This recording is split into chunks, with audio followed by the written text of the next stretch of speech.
All right, let me explain to y'all about what's mundane thoughts.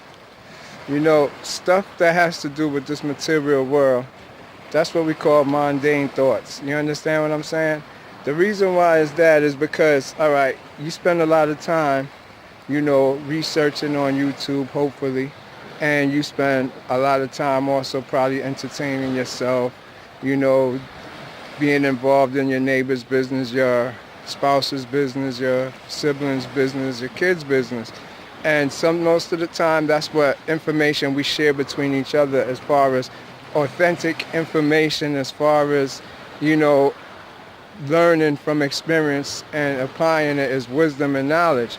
The reason why that's kind of interesting and weird is because what we see as information is not really information. We're just trading experiences, but it's the same experience. It's nothing new. So when you talk about Tommy got his grades or Joey just got a new teeth or lost a teeth or something, these will be considered mundane thoughts, mundane stuff. And people like on the higher realm don't really deal in these day-to-day talk or stuff like this because really, let's say you was researching now and you pondering on a thought or you pondering on some information coming from the ancestors. And now you need help in getting it together, so you researching by reading, looking for key words or key images or somebody's description of something that happened to connect the dot of what your experience was. So now you have other people that's from your soulmate family that is going through same experiences, and you speak to them and you be able to connect something with yours. Or just by coincidence, everything just start coming together. So those now is where most minds is when they're actually back in the physical world. They still sort of pondering on it. And so when we start going back to our old ways of, not saying that raising a family and doing your kids and everything you have to do, going for your goals, all of that is what you're supposed to have done already before you start this ascension. Ascension is a completion of things that you already did and you're revisiting them with a different perspective of it now. You understand? Because most of the things that we go through, we learn and we get it because of our virtues, of what we believe, and we're trying to do good. But in our trying to do good, we don't realize we're more of what's called the prodigal son, where we go out and we learn the bad. That's what we're experiencing now, not really the good. Even if you have good intentions, it can't come out good because of the simple fact you're still the prodigal son or the first soul that went out to experience. Of course you're a good soul and you think you want to make good. And so you will talk about the light and you want the light and you want to bring feng shui into the world, which is correct. But if you're a new soul, you don't know what feng shui is. You're being taught everything you're being taught by the doctrine and the culture that you are born or raised in. So say if you was a soul that don't know nothing but how to be a human or a soul. You are born in Asia or Africa, let's say China first.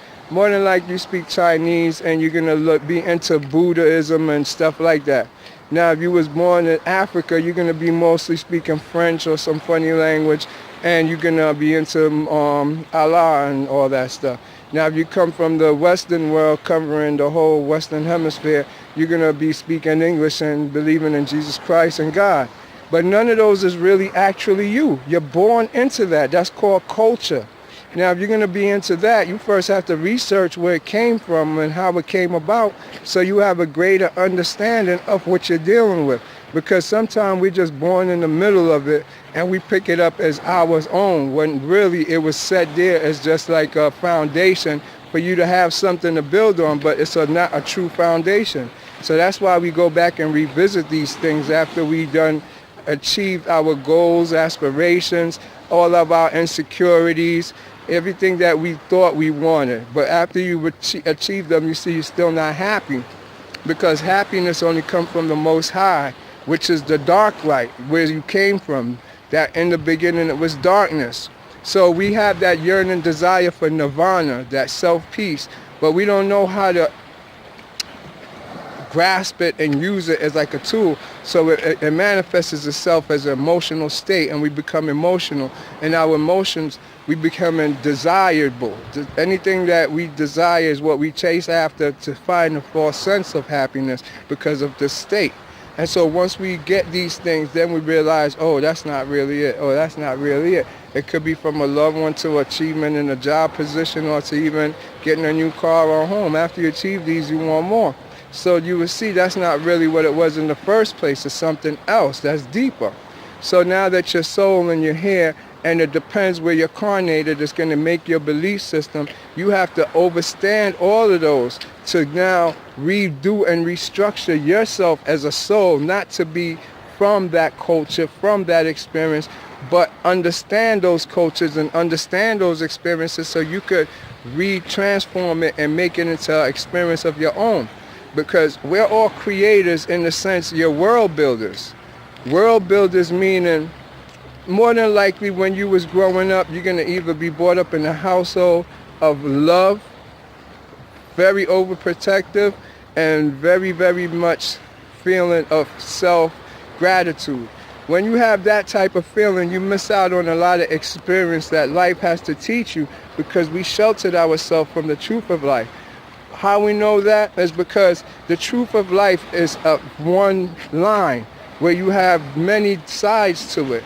But the one who knows both sides is the one that knows the truth of life. If one is on one side, he only knows that side of life, and the other one only knows that side of life. So eventually they would have to switch role to really understand life, because they're only seeing life from one perspective. So you got the family that is fully content, and then you got the other families now, like a lot of us from the urban area grow up from, where we choose to want to escape once we're able to leave, because we was raised in more of a tyrannical environment.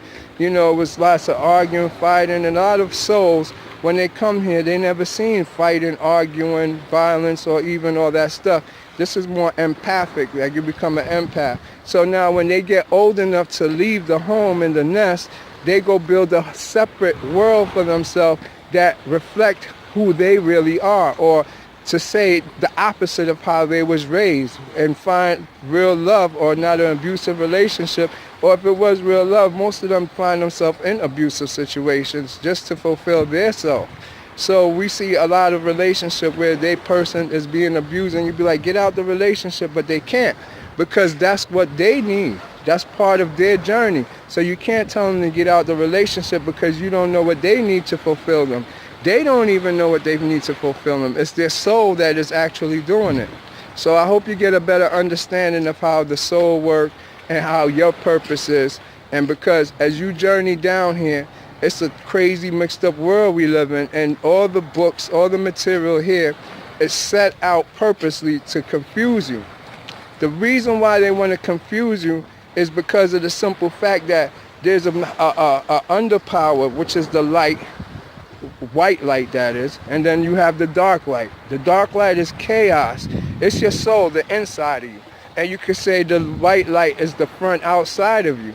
So these two forces now is in duality within you and outside of you. So you have to make sure that you understand what's going on, because if not, you're going to have these forces tugging and pulling you in a direction, trying to sway you towards more the light or more what you feel is right. But there is no such a thing. You're just here to experience the opposite of what you already experienced. And even in growth, you know, when you was a child, you were scared and you did everything out of fear. But as you get older, you do these things and you show love, you gratitude, you help people. And it's the same people you was once afraid of that you held your mommy leg and hid behind when they came to the house and knocked on the door and came in your environment. So you got to understand how everything works so you get a better understanding of self. Anyways, University of Conscious Science, one love.